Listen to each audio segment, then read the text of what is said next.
Assalamu alaikum warahmatullahi wabarakatuh, com você, Sheikh Rodrigo, nessa série sobre Sura A Caverna, Surata número 18, né?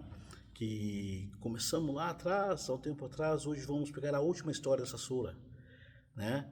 Que hoje vamos ler do versículo número 83 adiante. Do versículo 83 adiante é a história do Dhul Qarnayn. Dhul Al-Qarnayn, né? Vamos ver um pouco da história dele. Tem outro episódio incrível durante essa história e vamos encerrar essa sura em breve, né? Com essa história. No versículo 83 fala o seguinte: A'udhu billahi minash shaitanir rajim, yas'alunaka 'an Dhil Qarnayn. Quem é o Dhul Qarnayn? Não é? Vão te perguntar ao Muhammad. Quem está perguntando ao profeta Muhammad? Eram os judeus, eram os idólatras, eram os cristãos. Os judeus estavam perguntando ao profeta Muhammad sobre o Dhul Qarnayn. O que você sabe dele? Significa que essa história era conhecida por povos de outras religiões, né? Quem é o Dhul Qarnayn? Agora, o que significa a palavra Dhul Qarnayn? A palavra Qarn, em árabe, tem vários sentidos. Um delas significa época, significa geração, significa chifre, não é? Né? O Dhul Qarnayn era o dono dos dois Qarn, era dono dos duas épocas. Foi chamado, ou também dizem que ele tinha este nome porque tinha um capacete igual de viking, né? Então, os dois chifres assim. E dizem também que é Dhul Qarnayn porque ele foi um rei, né? Justo, virtuoso, crente, que ele dominou entre o Oriente e o Ocidente. Por isso é chamado Dhul Qarnayn. É chamado Dhul Qarnayn também porque ele viveu duas gerações, mais de 100 anos, né? E também porque ele conquistou o Império Persa, né? E o Império Romano, dizem também. E algumas pessoas falam que era o Alexandre da Macedônia. E não tem razão nenhuma em ser. Por quê? Alexandre o Macedônio, ele era pagão, não é? Ele é antes de Jesus, alguns séculos. E o Dhul Qarnayn não. O Dhul Qarnayn, ele é bem anterior, né? Acharam que o Dhul Qarnayn era o homem que construiu Alexandre, né? Não é nada.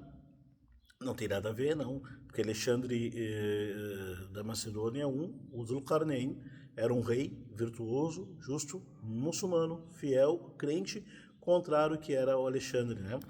Então vamos perguntar ao profeta Muhammad quem era o Dhul Qarnayn, né? E Allah falar para ele.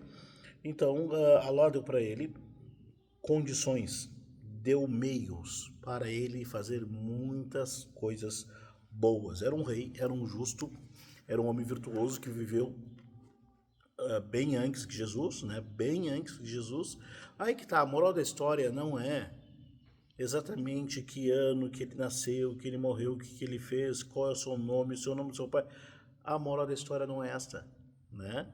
A moral da história que é o Dhul Qarnayn. Daí o versículo 86 fala o seguinte: até quando ele atingiu o lugar do pôr do sol, ou seja, no ocidente, no pôr do sol, encontrou, né, o sol se pondo lá no local de uma fonte, né? E daí o povo que morava lá falou: ó, Dhul Qarnayn, Dhul Qarnayn, tem um povo atrás de nós que são ruins. Se tu quiser puni-los pela maldade deles, puna-os, né? E se tu quiser tratar eles bem, dar uma chance para eles endireitarem, se melhorarem, recompensa eles com bem. Então o Dhul Qarnayn era um rei justo, ele percorreu os continentes, ali, do Oriente até o Ocidente que dizemos aqui, então ali até aquela região ali da Turquia, ali, né? Então lá onde o sol se punha, pôr do sol, ele encontrou um povo dizendo: ó, Dhul Qarnayn, atrás de nós tem um povo muito ruim. E daí você faz o que quiser com eles. Se quiser castigar eles, castiga eles. E se tu quiser dar uma chance para eles, se eles se arrependerem, faça isso. O Dhul Qarnayn foi até eles, né? Foi até eles. E daí o versículo 90 fala o seguinte: até que quando atingiu o lugar do nascer do sol, encontrou. Daí o Dhul Qarnayn saiu de uma área onde o sol se põe, foi até o nascente do sol. E lá encontrou um povo que não dava para entender nem o que eles falavam. Encontrou um povo que não tinham casa, não tinham vestimenta, um povo totalmente estranho para o Zulkarnain. O Zulkarnain, então, ele foi chamado desse nome porque ele percorreu os continentes.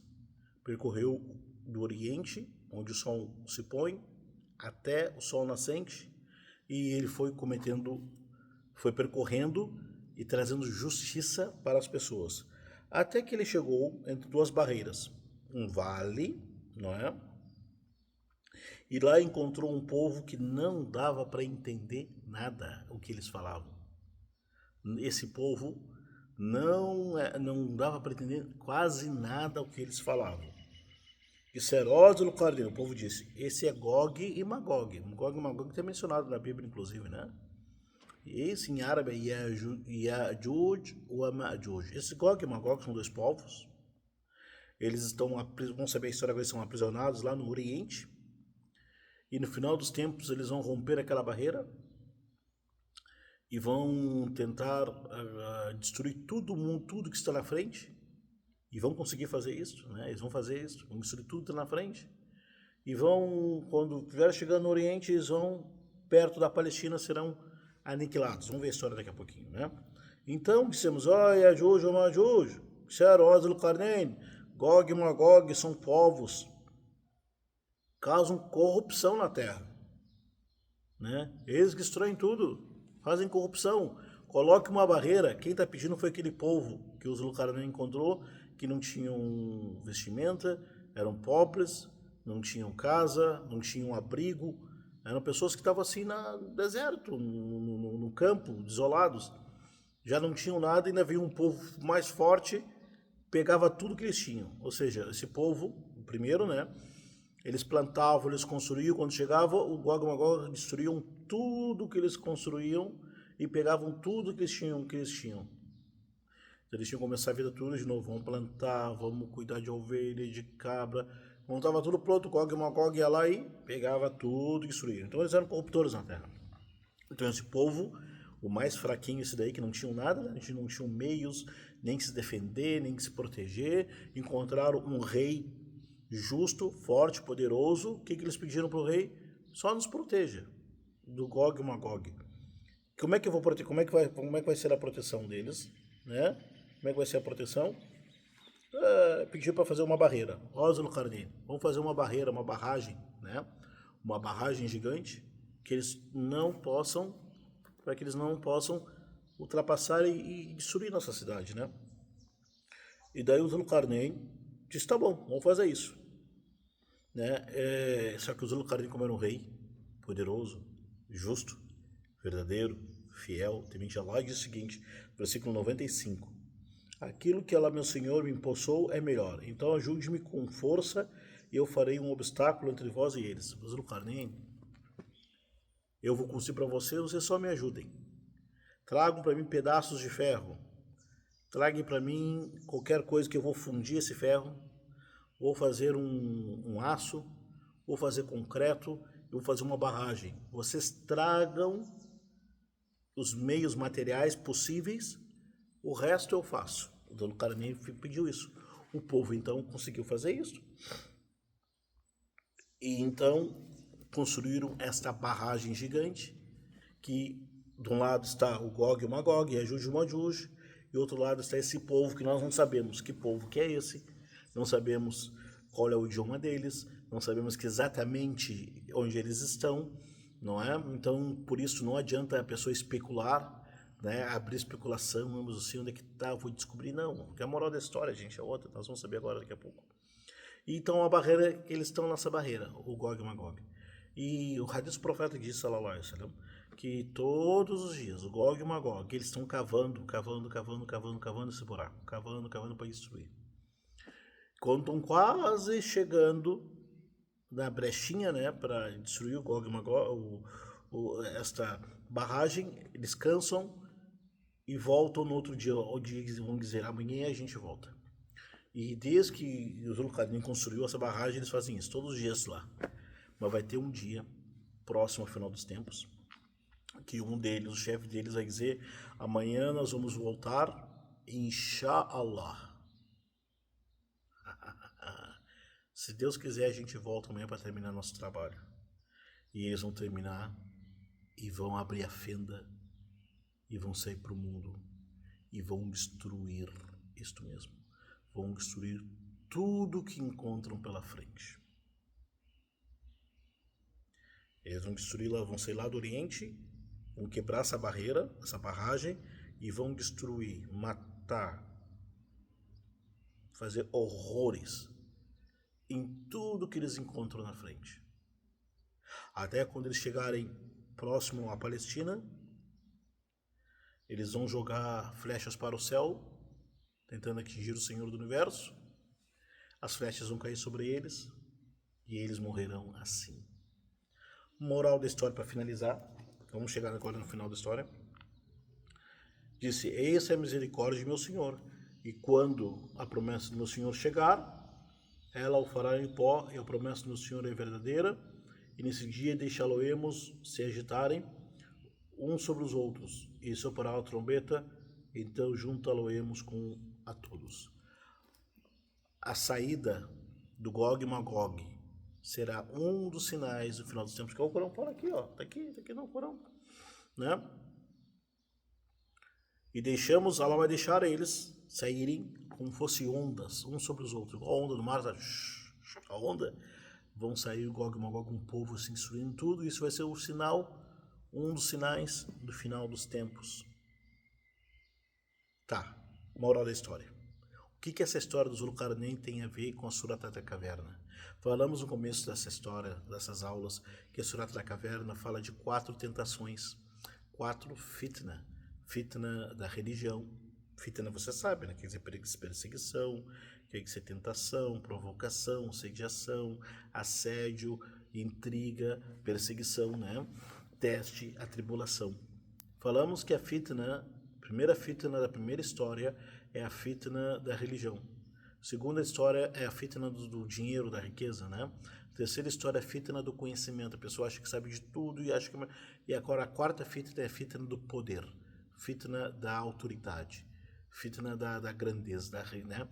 E é verdade, tem pessoas que não têm nada e se acham tudo. Imagina se ele tivesse um pouquinho só. O Zulkarnain é um exemplo positivo do rei justo, ordeiro, virtuoso, que utilizou tudo aquilo que Deus o agraciou para o bem e para proteger as pessoas. A riqueza, a autoridade, o conhecimento, a sabedoria, o poder físico, militar, de influência, isso é fitna, isso é uma tentação. A pessoa pode usar esse poder que Deus deu para ele, seja ele um rei, seja ele um ministro, seja ele uma autoridade, a pessoa pode utilizar isto que Deus deu para ele para estabelecer a justiça, a paz, o progresso, a felicidade para os humanos. Ou ele pode utilizar isto para destruir os humanos, é que nós estamos vendo hoje.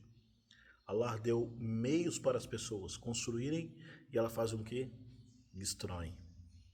Allah dá para a pessoa certa autoridade sobre as outras e ela utiliza essa autoridade para corromper, para estragar, para dividir, para prejudicar.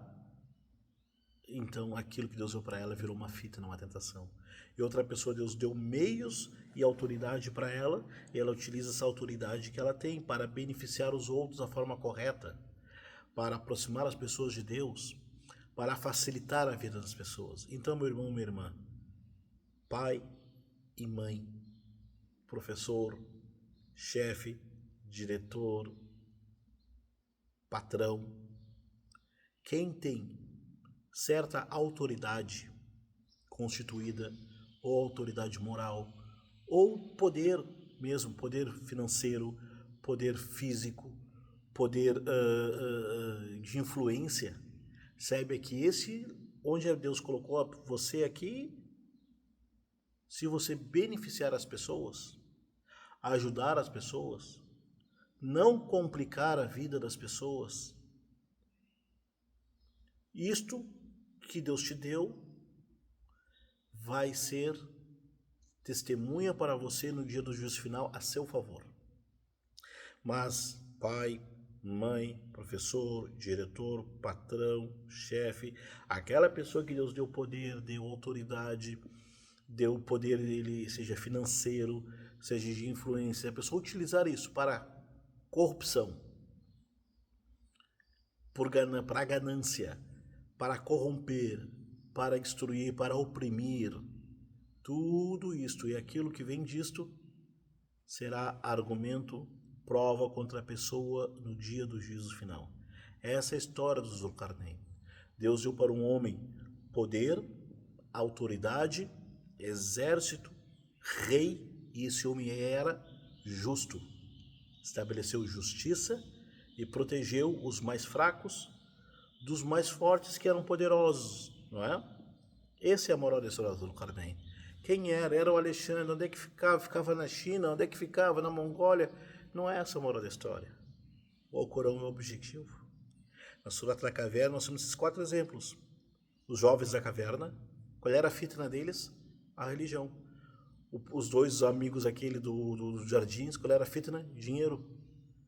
Bens, posses. Terceira história de Musa e Khidr. Qual era a fitna? O conhecimento.